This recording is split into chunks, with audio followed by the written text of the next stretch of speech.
से ही दिखने में सुंदर नहीं थी, लेकिन अमीर बाप की बेटी सृष्टि पर उसकी माँ जान छिड़कती। मेरी बेटी कितनी प्यारी है, भगवान सबको सृष्टि जैसी बेटी दे।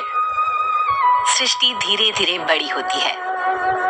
एक दिन सृष्टि की सहेली कहती है, तू दिखने में कितनी अजीब सी है, लेकिन मैं जानती हूँ हम सब में सबसे अच्छी शादी तो तेरी ही होगी।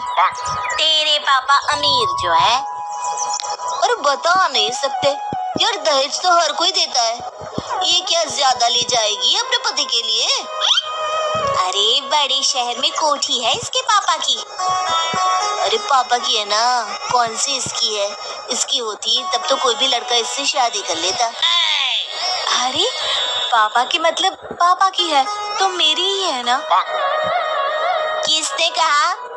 अब तेरी तो तब होगी ना जब तेरा भाई ना हो। वैसे भी शादी के बाद सारी प्रॉपर्टी भाई के नाम होती है। सृष्टि समझ जाती है कि उसे किसी भी हालत में माँ बाप की सारी प्रॉपर्टी को अपने नाम करना है, लेकिन कैसे? एक दिन सृष्टि का भाई शीनू कहता है, बहन क्या कर रही है? तुझसे एक बात करनी है। अरे हाँ करना, मैं तो तेरी बहन हूँ। बहन मेरी लाइफ में ना एक लड़की है, बहुत अच्छी है। मैं सोच रहा हूँ माँ और पापा से बात करूँ शादी के लिए। सृष्टि को समझ में आ जाता है कि भाई की शादी होते ही भाभी उसे एक दिन भी घर में बर्दाश्त नहीं करेगी। क्या बात है भाई, बताना कौन है वो? यार वो बहुत अच्छी लड़की है, पढ़ी लिखी है, मेरे साथ जॉब भी करती है, बस एक प्रॉब्लम है। हाँ प्रॉब्लम? क्या प्रॉब्लम है भाई? यार वो शादीशुदा है, लेकिन उसके पति ने उसे सिर्फ इसलिए छोड़ दिया क्योंकि उसके माँ बाप दहेज नहीं दे पाए। सृष्टि ये सुनकर न जाने क्यों खुश हो जाती है। अरे भाई तो क्या हुआ, लड़की तुझे तो पसंद है ना। शीनू को लगता है कि बहन उसे समझ रही है। वो इस बात से अनजान होता है कि उसकी बहन की मंशा पूरा घर हड़पने की है। सृष्टि अपनी माँ से कहती है, मम्मी मुझे तो बहुत चिंता है, पता है शीनू क्या कर रहा है? अरे क्या कर रहा है, वो तो काम पर जाता है और वापस घर आता है। नहीं ना माँ, वो यही तो नहीं कर रहा, बाकी सब कर रहा है। आपको पता है उससे प्यार है, और वो भी एक शादीशुदा लड़की से। ये क्या हो गया, मैं सोसाइटी में क्या मुंह दिखाऊंगी? अरे तेरे पापा तो यही कहेंगे कि मैंने ही उसे बिगाड़ दिया है। माँ देखो मेरी बात मानो, पापा पर भी विश्वास करने की जरूरत नहीं है। अब आप ही बताओ, पापा इतनी देर घर के बाहर रहते हैं क्यों, बोलो? अरे बेटा वो तो नौकरी करते हैं ना। तू बहुत भोली है माँ, पापा का ऑफिस तो 7 बजे खत्म हो जाता है, लेकिन देखो कितनी देर से आते हैं। अरे नहीं बेटा, ऐसी कोई बात नहीं है। सृष्टि माँ को एक औरत से बात करते पिता की फोटो दिखाती है। देखो माँ कैसे हैं पापा, मैं ना कहती थी कि पापा सही नहीं है। मैं तेरे पापा से बात करूंगी, दे फोटो मुझे। ओ माँ वो तो डिलीट हो गई।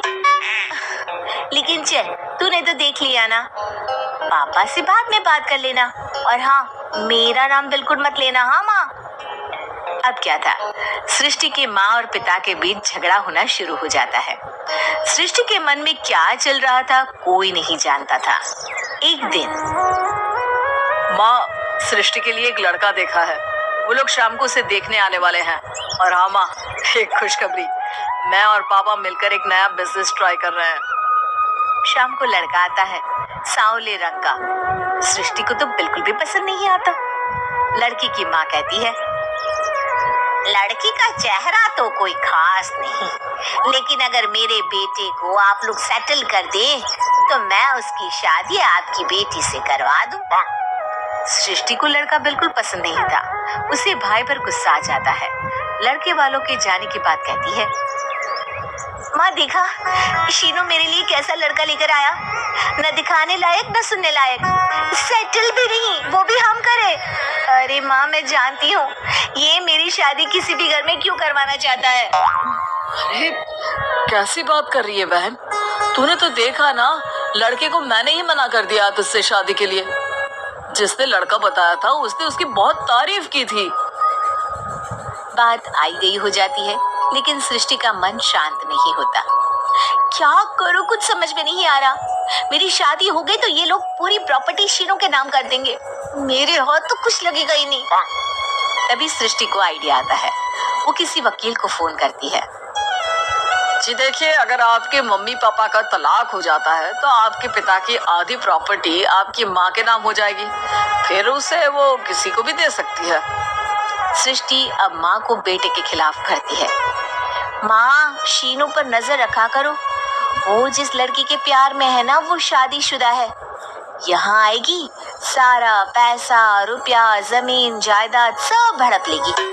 पापा का भी हाल तुमसे छुपा नहीं है, ऐसा ना हो कि मैं और आप एक दिन सड़क पर भीख मांगे। हे भगवान, मैं तो जीते जी मर जाऊंगी अगर ऐसा हो गया तो। ऐसा हो गया नहीं माँ, ऐसा ही होगा। अभी समय है, आगे का सोच लो। मैं तो कहती हूँ पापा से आधी प्रॉपर्टी लेकर अलग हो जाओ। पापा की आधी प्रॉपर्टी भी हम लोगों को अगर मिल जाती है ना तो अगले 7 जन्म सफल समझो। बेचारी माँ बेटी के कहने पर पति से तलाक लेकर अलग हो जाती है। सृष्टि अब पैसों से गाड़ी और अपने दूसरे महंगे शौक पूरे करने लगी। उसके दोस्त भी उसके पैसे इस्तेमाल करते। सृष्टि, कल तुम कहाँ थी? मैं सारा दिन घर पर अकेली थी। तो मैं क्या करूं? मैंने ठेका तो नहीं लिया है ना तुम्हें संभालने का। माँ को सृष्टि से ये उम्मीद नहीं थी। वो बैठकर रोने लगती है। वहीं उसका पति यानी कि सृष्टि के पिता आ जाते हैं। मैं जानता था कि तुम्हारा यही हाल होगा, तो आपने मुझे रोका क्यों नहीं? मैं रोकता तो तुम रुकती क्या? सृष्टि के कहने पर तुमने मुझ पर अपने बेटे पर शक किया, लेकिन तुम ये भूल गई कि कैसे हम दोनों ने मिलकर जीवन में इतना सब खड़ा किया। माँ पति के गले लग जाती है। मुझे माफ कर दीजिए, मैंने आपकी कमाई का एक बड़ा हिस्सा गवा दिया। कोई बात नहीं, तुम साथ हो तो मैं ऐसी 7 प्रॉपर्टी खड़ी कर दूंगा। तभी वहाँ सृष्टि आ जाती है रोते हुए।